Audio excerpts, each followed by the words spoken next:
আমার দাড়ি ছিল না, আমার টুপিও ছিল না। এখন দাড়ি টুপি ব্যবহার করি, 5 ওয়াক্ত নামাজ পড়ি। এখানে আসলাম দাড়ি চাচা মানুষ, আসার পর এখানে বয়ান শোনার পর থেকে জীবনের মোড়টা পাল্টে গেল। তারপরে এখান থেকে আমি দাড়ি চাচা মানুষ জুব্বা কিনলাম, মেসওয়াক কিনলাম, তারপরে পাগড়ি কিনলাম। দাড়ি চাচা মানুষ পাগড়ি পরে বাড়ি যাওয়া, ওই দিন থেকে আর শার্ট গাতে উঠে নাই। বাড়ি এলে আসতে দেবে না, মন বাজাই রাখা গেল না। যেখানে কখন এসে তৃপ্তি মিটামো, আল্লাহ তাআলা নিয়ে আসলো, তৃপ্তি পালাম। সারা বাংলাদেশের মানুষ এই মুহূর্তে এই সময়টায় ঘুমিয়ে পড়ে, কিন্তু চরমনাই মাঠে আমরা দেখছি কেউ জিকিরে ব্যস্ত, আলোচনার পরে কেউ ঘুমাচ্ছেন। এই বিষয়টা আপনি কোথা থেকে এসেছেন এবং এই মাঠে কত বছর থেকে আসছেন? আমি আসলে 5-6 বছর হলো আসি এখানে। আসলে আল্লাহর ওলির দরবারে এসে নিজের আমাদের আত্মশুদ্ধির জন্য আমরা আসি। আসলে জিকির আজকার করি, অনেক ইবাদতের মাধ্যমে আল্লাহর কাছে কান্নাকাটি করি যে আল্লাহ আমাদের জীবনের গুনাহ মাফ করে দেন, তোমার ওলির দরবারে আসছি। এই আত্মশুদ্ধির জন্যই আসলে এই মাঠে আসা। এই যে ধরেন অনেকে তো পরিবারের সাথে এই সময়টা কাটাচ্ছেন, এই 3 দিনের জন্য আসা, এই টাকাটা কি চরমনাই পীর সাহেবের এবং ইসলামী আন্দোলন থেকে দেয় নাকি নিজেরা? এটা আসলে আমাদের নিজ পকেট থেকে আমরা খরচা করি এবং আমরা খাওয়া দাওয়া করি। আমরা নিজ খরচে আবার বাসায় চলে যাই।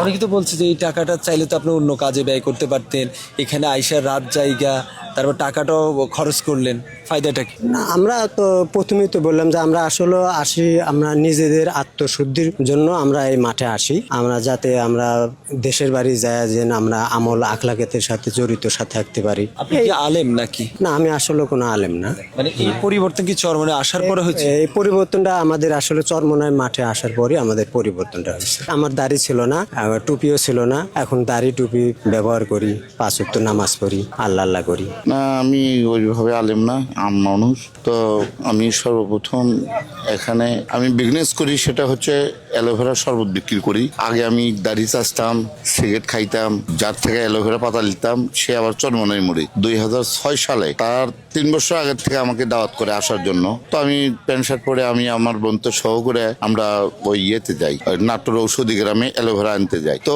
উনি আমাদেরকে দাওয়াত করে। মরহুম পীর সাহেব হুজুর ফজলুল করিম যে রজ্ঞানে ইন্তিকাল করছে, আমি ফাল্গুন থেকে আসা শুরু করছি। ওনার দেখার নসিবে আমার হয় নাই।